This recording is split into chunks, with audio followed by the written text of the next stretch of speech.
100.91 feet, west 64.1 feet, north 159.53 feet to the point of beginning. Did I get it right? No, you didn't. You got to do that I think again. that was a lengthy illegal there. I wasn't listening. Can you repeat that? Did you repeat that? So we're going to present today a staff member of Rosen Preservation, Rachel Nugent, and then she actually wrote the nomination that's in your packet today. Works closely with Elizabeth Rosen and Sunflower Development Group, so we welcome her today. Okay. Please restate your name and your position. Rachel Nugent, National Register Coordinator with Rosen Preservation. I'm sorry. Okay.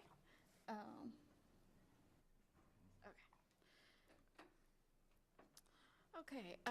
St. John's Hospital, located at 139 North Penn Avenue in Salina, is locally significant for the National Register of Historic Places under Criterion C for architecture as an example of early 20th century private hospital that incorporates the architectural features and interior configuration of the block plan property type.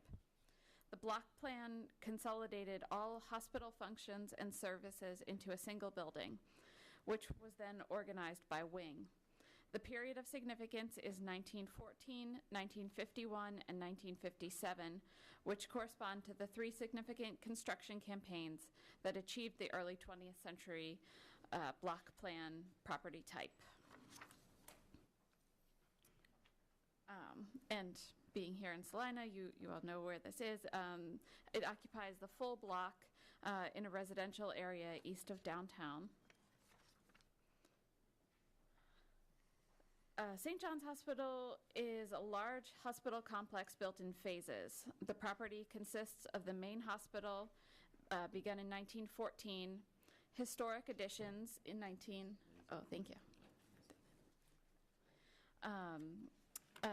historic additions in 1951, and so this is the 1914 portion, the 1951 wing, and then 1957. There's a small portion of it here. Okay. Sorry, there's two slides that are very similar. If you go back one. Mm-hmm. Yes. And this is just to point out, I believe there is a letter in your packet from Blue Beacon. Yes.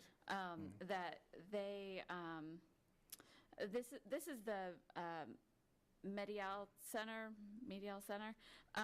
at the northwest corner of the property. It was constructed in 1951 as the nurses' home and convent. The owner, which is separate owner from the rest of the hospital, has requested that they not be included in the nomination. So I know this is a late change, but the property owners and I have discussed this with the state, and the state is okay with it being taken out. So that's just to show that this is the extent of Blue Beacon's property, and they are requesting that it be taken out. This is an old aerial photograph. This one-story portion here is no longer there.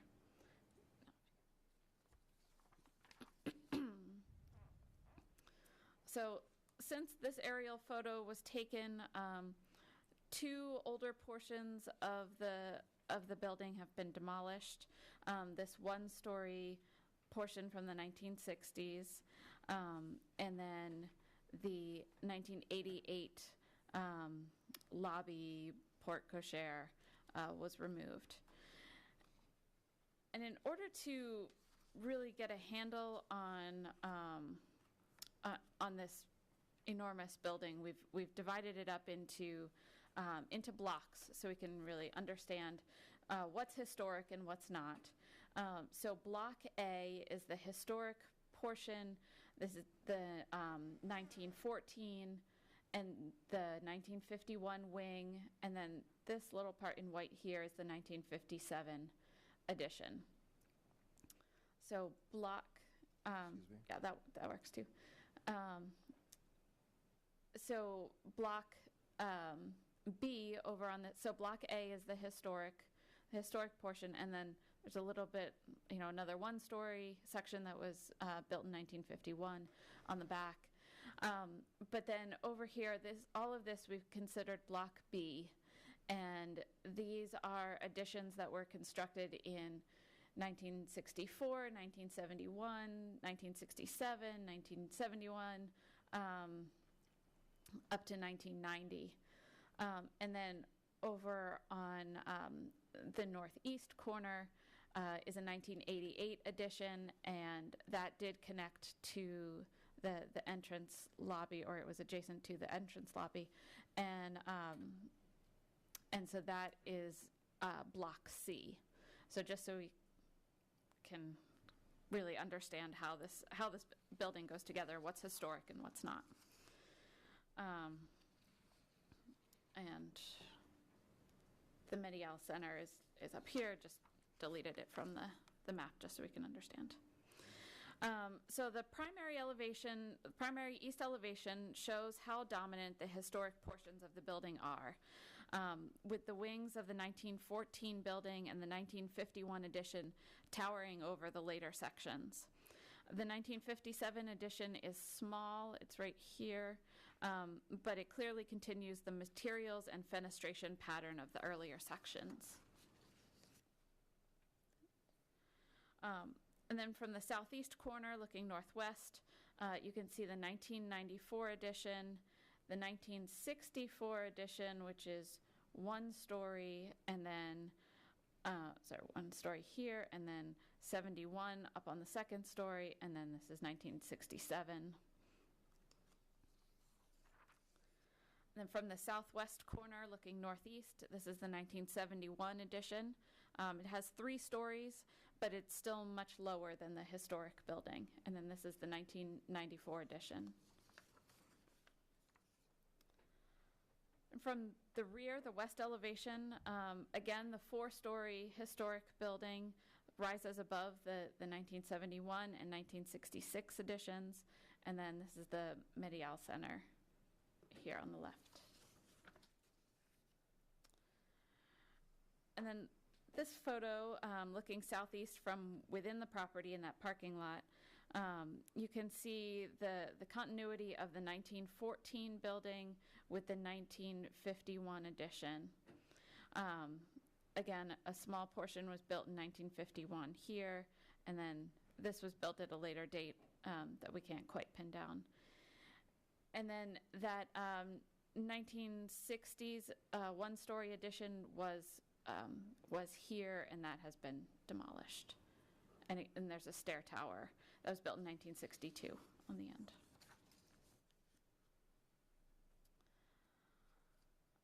So the Medial Center here stands at the northwest corner of the property, and while it is red brick, similar to the rest of the building, it does have a more modern aesthetic compared with the 1951 wing on the main building. And then from the northeast corner looking southwest, this is Block C here, the 1988 radiology wing. It occupies the foreground, and then the primary 1914 building right here. Again, this is from where so the 1988 lobby addition was constructed here, and that was removed at the state's request to reveal the historic portion of the building here. The 1914 hospital is clearly visible. And then, sorry, this is just another photo of the back, just to see the continuity of the 2 additions. They were the 1951 wing was meant to be complementary to the 1914 wing. So within the 1914 building, this is the second floor corridor. You can see the historic tile wainscot is extant. Because this building was used continuously as a hospital into the 20th century, it means that there have been changes to finishes and some configurations. So this is in the 1914 building up on the 4th floor. So you can see that the finishes have changed, but it still very clearly maintains its historic form of the wide double-loaded corridors and with the individual rooms off of the corridors. And then this corridor on the 3rd floor of the 1951 wing, again, historic finishes are extant in some locations. You can see the terrazzo floor on the stairwell. And then up on the 4th floor, this floor is terrazzo as well. And then the walls are plaster. There's just not much detail to them, not much trim up above. So the dropped ceilings aren't covering a lot in every location.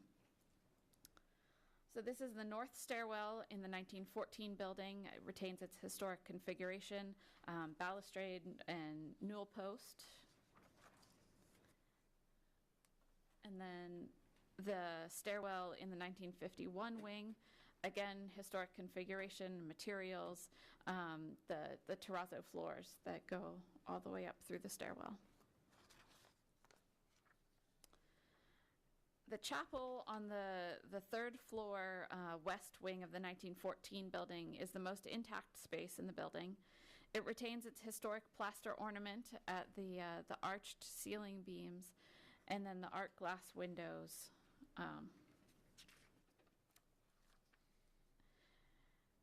And then this is a typical room on the 3rd floor of the 1914 building. It does have non-historic finishes and configuration, but it still communicates its original function as a hospital. And then this is a typical room in the 1951 wing on the 4th floor. The terrazzo floors are extant, and some of the configuration of the rooms is historic as well. Down on the 2nd floor, there is some fantastic decorative plaster work that is still there up above the dropped ceilings.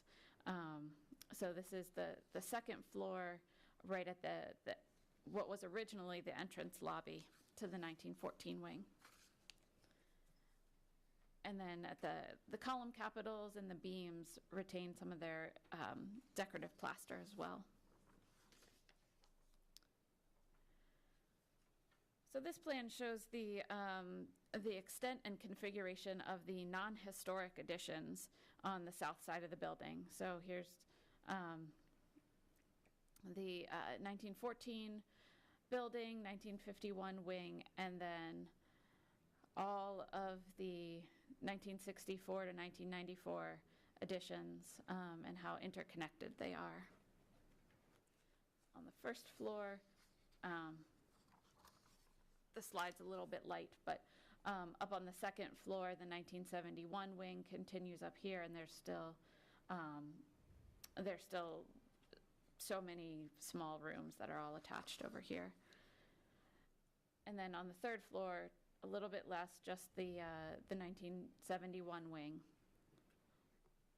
And then the 4th floor is just the historic building.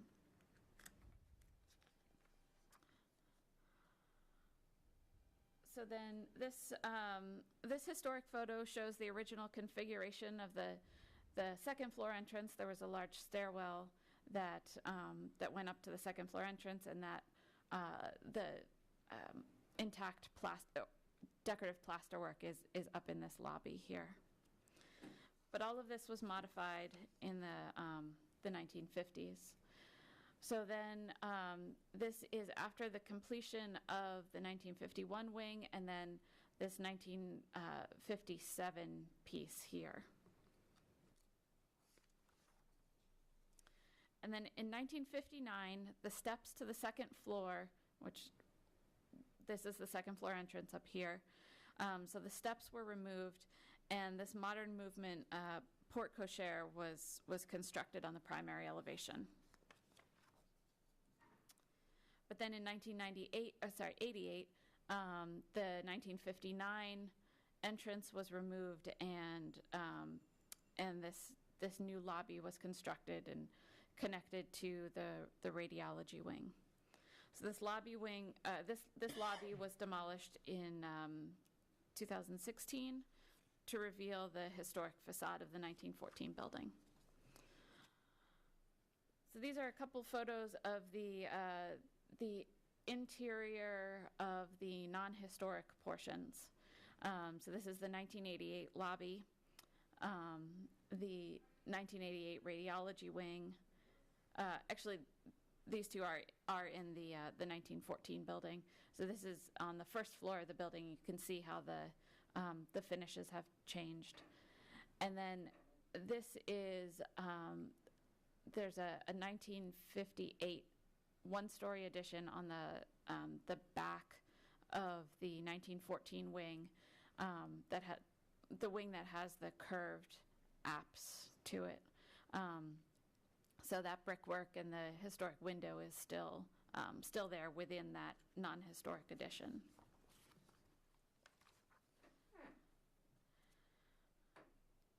And then on the south side, the 1964 addition on the first floor, and then the third floor of the 1971 addition, the fourth floor of the 1971 addition, which does it maintains its corridor and a double-loaded corridor with rooms off of it. But as you can see, and this is the 1964 edition, the condition is quite poor, and very hazardous, actually. So again, St. John's Hospital is locally significant under criterion C for architecture. It is an excellent example of an early 20th century block plan hospital. And it does have a number of non-historic additions, but these additions were much smaller than the original building in height and massing. And these additions were constructed in a relatively sensitive manner, utilizing existing windows to create doors and corridors. So I hope you'll agree that it merits listing, and I'd be happy to answer any questions. Any questions? Over here? Would this designation encompass the interior of the building? I'm sorry? Would this designation encompass the interior of the building? It does. Okay, so It does. everything is up for grabs. Yes. And so, I mean, it's a proposed historic tax credit project. So that would mean, the state has to review work to the interior as well as the exterior. All the damage we see on the inside of the building, is that strictly from water, or has other things been going on in there? As far as I know, it's the roof that's compromised, especially in those south additions, that's caused that significant damage. There might have been a fire in one location, but I believe it's water that's the worst offender. And some vandalism, too. Yes.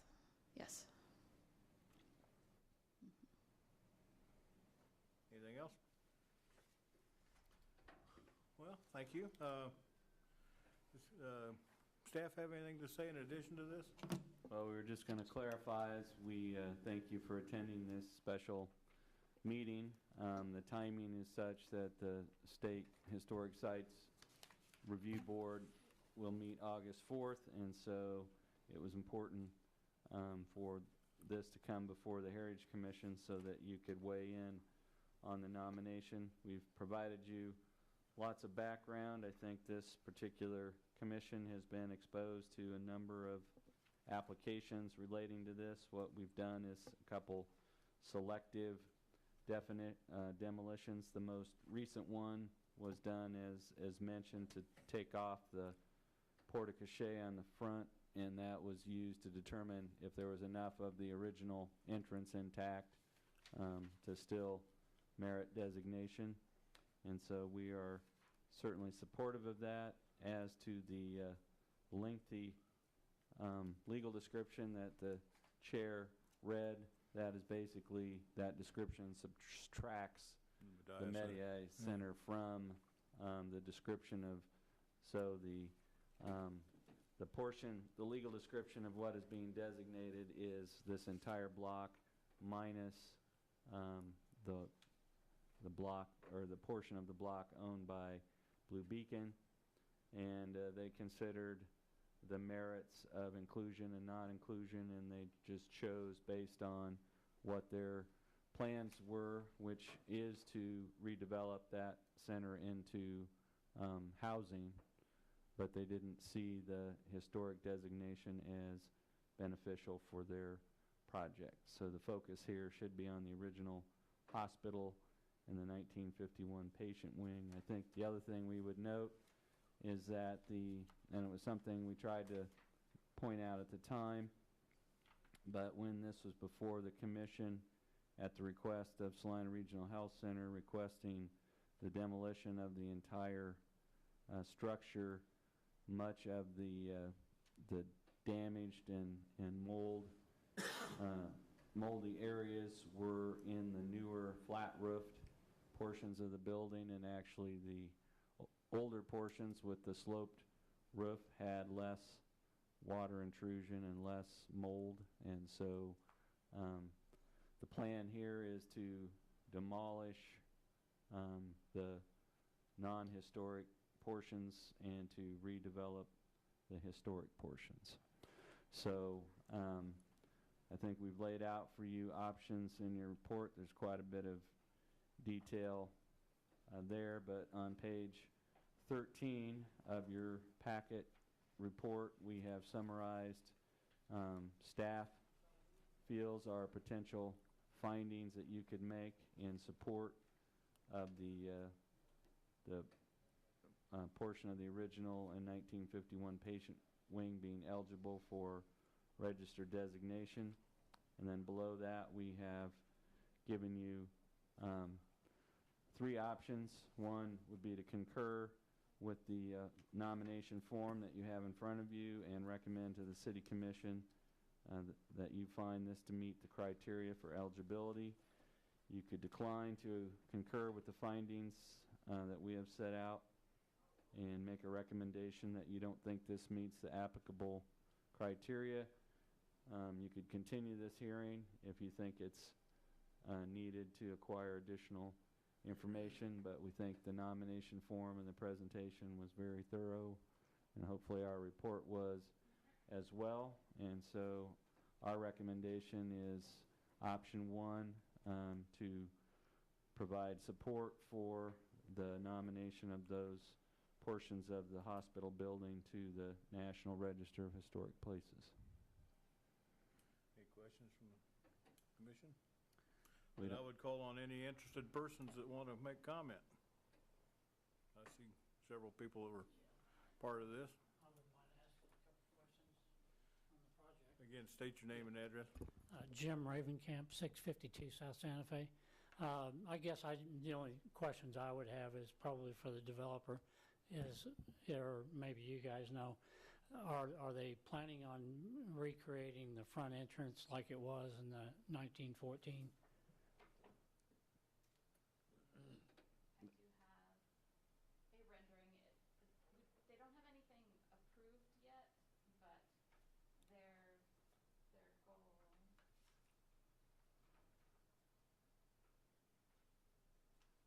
And then also for the interior architectural ceilings, as far as the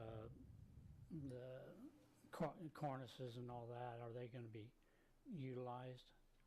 Whatever's intact, yes, they will keep. They won't recreate anything, but they will restore what's there. Okay. I'm not seeing it, but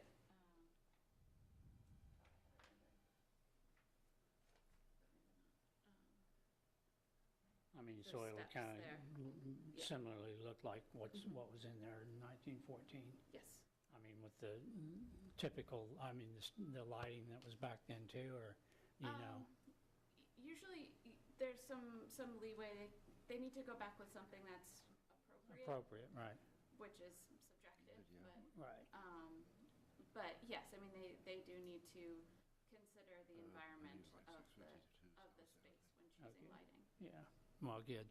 That's really all. I was just really concerned about how it was going to look when it was finished. And it sounds like that's what they're trying to appeal to that original look. So I think that's very important to have that is a part of the project. And since it's, I would think that it would be part of the historical grant. Yes, their tax credits. Yeah. Yeah, they have to be reviewed by the state and Right. and the feds. Yeah, okay. That's all I have. Thank you. John, do you want to just briefly describe the concept of the character-defining features and how that works with a nomination? Yes. On a National Register nomination, it tends to be very detailed on what is intact and what is no longer intact. But as far as character-defining features go, everything that they can find from the original structure would be preserved and rehabilitated. If there are areas where they're completely vacant of detail, it'll either be recreated or it would be recreated as a compatible element in the overall scheme. Once the nomination form is written, character-defining features would be those features described in the application form for the National Register. They will list off the pieces of the features and the architecture that are intact, and that becomes what a review body, whether it's the state for tax credits or this body for future improvement, would rely on those as character-defining features to base their decisions on. So those, if the developer is successful in getting historic tax credits, then any work they do under those tax credits would be reviewed by the State Historic Preservation Office, not by this commission. But if there are other work or other alterations that they were proposing for the building and those didn't involve tax credits, then those things would have to be reviewed and approved by this body before they move forward. Questions? Well, the only thing that I was wondering, you're doing Block A, is all of Block A going to be in the historic, that you're going to consider all that for historic info? Yes. Ma'am, if you go back up the microphone. Sorry. Yes, I mean, we're nominating the whole property, so everything that's within the boundaries is in, but Block B is going to be demolished. Okay, so And we've said that that's not historic. so basically everything I see in here is talking about the original in the 1951 area, but also there's a 1958 area and a 57 area. Are those supposed to be included in that also? Yes, they will too. We did go up to 1957. There's a part at the back of the chapel that's 1958. Right, and that, just because it's part of the build, it's not going to be demolished. That work there will be reviewed too, just to make sure that it doesn't harm anything that's older. I understand. And the 57 area off to the side Yes, in the front, same thing? that's part of the period of significance, because that part's on the front, and that addition really completed the design of the 51 addition. So I understand. I just wanted to make sure. Yep. Okay, thank you. Is there any other public comment? Come on up to the microphone and identify yourself and your address. Good afternoon. My name is Nathan Thompson, and I reside at 2206 Devon Place. Just clarification here. So you indicated that Block B was going to be completely demolished? Block B will be demolished. Okay, so that's the newer portion Yes. of it. And then Block C? I think they are taking that down to, it's not on, yes, I believe they're taking it. You believe or you know? I don't know for sure. All right, so Block C's open. we don't know about it. The purpose of this meeting is to look at St. John's Hospital 1914 and 1951. That's all we're really discussing right now. Okay, all right, thank you. I did want to clarify for the benefit of those here and also for the commission, notwithstanding any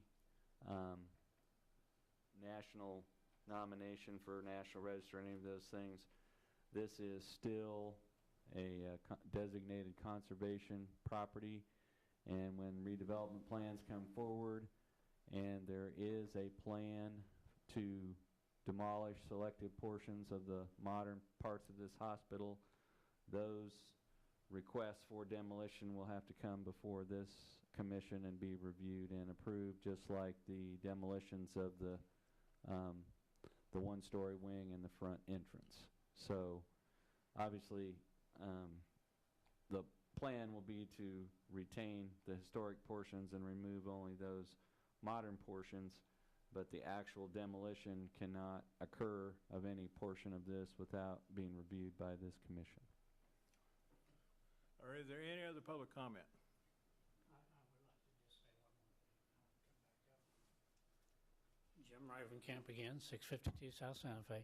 I'd like to commend the developer for taking the time and effort to put into this project, because it is such a significant value to our community that they retain what they're doing to the property, because it's our historical background for architectural design. You know, I think in the readings that I read that, you know, the architect eventually went on to design Marymount College, and that's significant in itself. You know, to know that there's a pattern there that was developed by an architect, and that's part of the historical value. And I just really appreciate what the developer's done. And yes, and I think it's going to be a plus for our community if everything works out. So I'm anxious to see the final project. That's it. Thank you. Do you have any additional comments? Then I'm going to close the public comment portion of this and bring it up to the commission for discussion. Question for staff. Yes. In any motion that we put, do we also need to include the 1957? I'll defer to John, because we try to be very consistent in our terminology all throughout, I guess. The question is this small 1957 addition, is that going to be designated historic, and do we need to include that in all of our descriptions? I believe we should, under clarification, both those 1957 addition towards the front and the 57 1958. edition, the 58 edition, and then actually that staircase off to the side is 62. So all of those need to be included in the motion. Well, I'm aware of the 1957, 1958. I think those are inclusive. If you look on the footprint of the building, that's the portions that are going to be covered and designated. The easier approach might simply to be as the way that the consultant has described it, would be to recommend Block A, and that would be all-inclusive. Or Block A as described in the nomination. Any other discussion? Do we have a motion? Mr. Chairman, I move that Heritage Commission concur with the findings of the nomination form and make the recommendation to the City Commission that the original St. John's Hospital and 1951 Patient Wing Addition and all the areas described in Block A of the nomination meet the applicable criteria for eligibility for listing of the property on the Kansas Register of Historic Places and the National Register of Historic Places. There's been a motion. Is there a second? I'll second it. Moved and seconded. Is there any further discussion? Hearing none. Those in favor say aye. Aye. Opposed? Motion carried. Thank you. For the benefit of the commission and for those in the audience, this recommendation will be going to the City Commission this coming Monday at the Commission's July 23rd meeting. So this will go before the City Commission. You will have the results at our regular meeting here. Yes. Okay. And we will report your recommendation to them. Thank you. Anything further? We have no additional business for you.